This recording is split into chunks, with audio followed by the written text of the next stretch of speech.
అమరావతి ఆంధ్రుల కలల రాజధాని. ఇది ఈరోజు పునఃప్రారంభం జరుగుతుంది. అది కూడా మళ్ళీ నరేంద్ర మోదీ గారే ఇక్కడ మళ్ళీ ఒక్కసారి ప్రారంభించడానికైతే ఈరోజు ఆంధ్రప్రదేశ్లోని అమరావతికి చేరుకోబోతున్నారు. అమరావతికి రాజధానికి ఎంతో మంది భూములు అక్కడ ఉన్నటువంటి రైతులు ఇవ్వడం జరిగింది. వాళ్ళందరినీ ప్రధానంగా చీఫ్ గెస్ట్లుగా, ముఖ్య అతిథులుగా పిలిచి అక్కడ ఈరోజు ప్రారంభోత్సవ కార్యక్రమం అయితే చేసుకోబోతున్నారు. ముఖ్యంగా అంటే ఆంధ్రప్రదేశ్కి ఇప్పటి వరకు ఇది రాజధాని అనేది చెప్పుకోవడానికి తప్ప చూపించుకోవడానికి లేనటువంటి పరిస్థితి. ఇది నాకు తెలిసి భారతదేశంలో ఎక్కడా లేదేమో, చెప్పాలంటే ప్రపంచంలో కూడా ఎక్కడా లేకపోవచ్చు. గత 5 ఏళ్లుగా అయితే అసలు ఆంధ్రప్రదేశ్కి రాజధాని పేరే కాదు, ఊరు ఏది కూడా తెలుసుకోలేనటువంటి పరిస్థితి. జగన్మోహన్ రెడ్డి గారు 3 రాజధానుల పేరుతో రాష్ట్రాన్ని విచ్ఛిన్నం చేసేటువంటి కార్యక్రమాన్ని పెట్టుకుని ఎంత దారుణంగా చేశారో మనకు తెలుసు. ఇకపోతే ఇప్పుడు కూటమి ప్రభుత్వం మళ్ళీ అధికారంలోకి వచ్చిన తర్వాత దీని మీద చాలా ఫస్ట్ నుంచి కూడా ఒక బలమైనటువంటి స్టాండ్ తీసుకుని అమరావతి రాజధాని, అటు శ్రీకాకుళం జిల్లా నుంచి మొదలుపెట్టి ఇటు చిత్తూరు జిల్లా వరకు కూడా అందరికీ సెంటర్లో ఉంటుంది. అనేక వస్తువులకి ఇది అవకాశంగా కనిపిస్తుంది, పెట్టుబడులకి ఆకర్షించే విధంగా. అలాగే ఒక అద్భుతమైనటువంటి వేదికను, ప్రపంచ స్థాయి రాజధానిని నిర్మించడం కోసం చాలా బలమైనటువంటి సంకల్పంతో అటు కేంద్ర రాష్ట్ర ప్రభుత్వాలు కూడా చొరవ తీసుకుని వచ్చినటువంటి 10 నెలల్లోనే ఆ రాజధానికి నిధులు కూడా కేటాయించి పనులకు అన్నీ కూడా సిద్ధం చేసుకోవడానికి ప్లాన్ ఆఫ్ యాక్షన్ ఇక్కడ. అలాగే గత 5 ఏళ్లుగా అమరావతిలో ఉన్నటువంటి పరిస్థితులు చాలా దారుణమైపోయాయి. 2014 నుంచి 19 వరకు ఏదైతే అప్పుడు ఉన్నటువంటి ఎన్డీఏ కూటమి కొన్ని శంకుస్థాపనలు చేసి కొన్ని రోడ్లు కావచ్చు, డ్రైనేజీలు కావచ్చు, అనేకమైనటువంటి వస్తువులు కల్పించాలనే ప్రయత్నంలో కొన్ని కట్టారో అవన్నిటిని కూడా గాలికి వదిలేసి అంటే ప్రజల సొమ్ముతో కట్టినటువంటి దాన్ని కూడా వైఎస్ఆర్సీపీ గవర్నమెంట్, జగన్మోహన్ రెడ్డి గారు గాలికి వదిలేసి నాశనం చేసేసినటువంటి పరిస్థితి. మళ్ళీ అవన్నీ ఎలా చేస్తే బాగుంటుంది, ఏం చేస్తే బాగుంటుంది అని క్లీన్ చేసుకోవటం, దానికి సంబంధించి ప్లాన్ ఆఫ్ యాక్షన్, కాంట్రాక్ట్లు అన్నీ కూడా సిద్ధం చేసుకుని ఈరోజు ప్రారంభించడానికి సిద్ధంగా ఉన్నారు. ఇక్కడ మనం చూసుకోవాల్సిన అమరావతికి, ఆంధ్రప్రదేశ్కి ఒక అద్భుతమైనటువంటి ఘట్టం ఈ రోజు నుంచి మొదలు కాబోతుంది. 3 ఏళ్లలో ఆంధ్రప్రదేశ్కి రాజధాని పూర్తి చేయటమే లక్ష్యంగా, పూర్తి చేసిన తర్వాతే ఎలక్షన్స్కి వెళ్ళేట్టుగా వాళ్ళు ఒక బలమైనటువంటి ప్రణాళిక వేసుకుని ఒక సంకల్పంతో వాళ్ళు ఈసారి దిగుతున్నారు. దీనికి సంబంధించి మనందరికీ తెలుసు, పవన్ కళ్యాణ్ గారి పేరు రాలేదని, ఇంకొకటని చాలా కొన్ని ఇబ్బందులు వచ్చాయి. పవన్ కళ్యాణ్ గారి ఫ్యాన్స్ అంత ఈజీగా ఏం వదలరు కదా. ఆయన వాళ్ళ స్థాయిలో సోషల్ మీడియాలో ఒక వారే నడిపించారు. ఆ వారితో వాళ్ళు కూడా చేసిన దాన్ని కొంచెం సరిదిద్దుకుని మళ్ళీ పవన్ కళ్యాణ్ గారి పేరు కూడా, ఉప ముఖ్యమంత్రి పేరు కూడా యాడ్ చేసి ఆహ్వాన పత్రికలు, అలాగే లోకేష్ గారి ఫొటోస్ కూడా కొన్ని యాడ్ చేసుకుని ఎవరికి నచ్చినట్టుగా.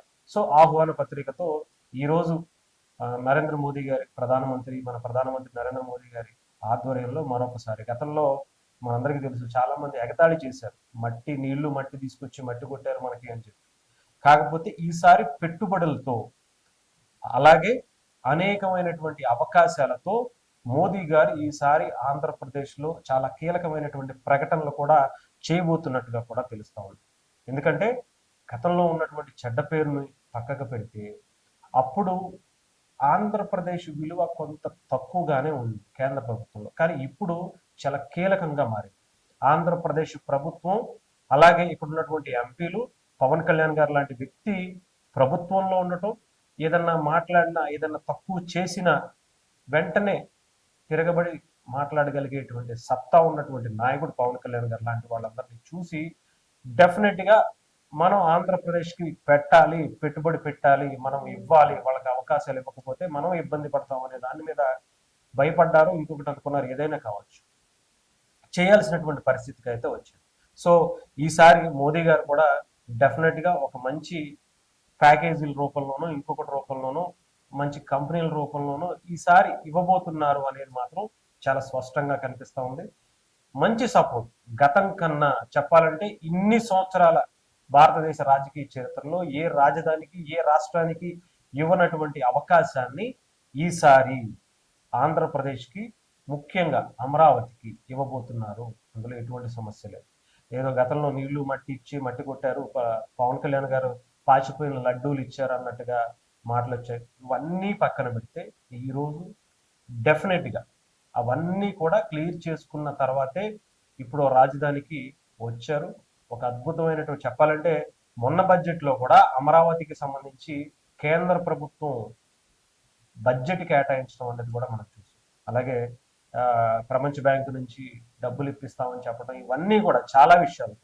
సో ఏదేమైనా సరే ఈసారి కేంద్ర రాష్ట్ర ప్రభుత్వాలతో ఆంధ్రప్రదేశ్ ప్రజల కలల రాజధాని, మన చేతులతో మనం నిర్మించుకోబోయే రాజధాని, మొట్టమొదటి రాజధాని. అది కూడా అంటే ఎందుకు మొట్టమొదటి రాజధాని అంటానంటే ఇంతవరకు భారతదేశంలో ఎప్పుడూ కూడా రాష్ట్రాలు అంటే ఇప్పుడు హైదరాబాద్ ఉంది, హైదరాబాద్ కూడా ఇక్కడ విస్తీర్ణం అంతా కూడా ఒకప్పుడు బాగా నవాబులు కావచ్చు, అంతకు ముందు ఉన్నటువంటి వ్యక్తులు కావచ్చు, ఇక్కడ ఎస్టాబ్లిష్ చేసేసి ఉన్న దాన్ని మనం యూజ్ చేసుకోవడం జరిగింది. కానీ ఇది మిగతా రాష్ట్రాలు ఏ రాష్ట్రమైనా కావచ్చు, అటు తమిళనాడు కావచ్చు, కర్ణాటక కావచ్చు, ఢిల్లీ కావచ్చు, యూపీ కావచ్చు, ఇంకొక రాష్ట్రాలు ఏదైనా కూడా ఎవరు కూడా ఇండివిజువల్గా నిర్మించుకునేటువంటి అవకాశం ఏ రాజధానికి రాలి, ఏ రాష్ట్రానికి రాలి. అలాంటిది ఇప్పుడు అవకాశం ఆంధ్రప్రదేశ్కి వచ్చింది, ఆంధ్రప్రదేశ్ ప్రజలకి, గవర్నమెంట్కి వచ్చింది.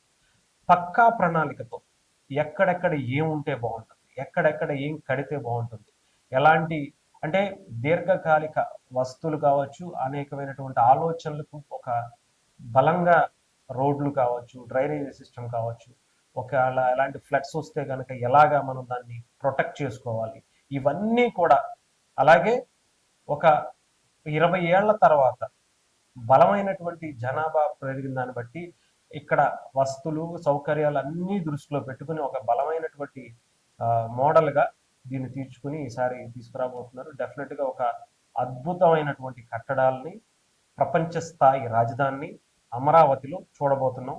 ఇది మాత్రం మనం చాలా బలంగా నమ్ముకుని ఉండవలసినటువంటి పరిస్థితి. అవ్వాలని కోరుకుందాం. ఆంధ్రప్రదేశ్ ప్రజల కష్టాలు, ఆంధ్రప్రదేశ్ కోరిక అంతా కూడా, ప్రజల కోరిక అంతా కూడా నెరవేరాలని కోరుకుందాం.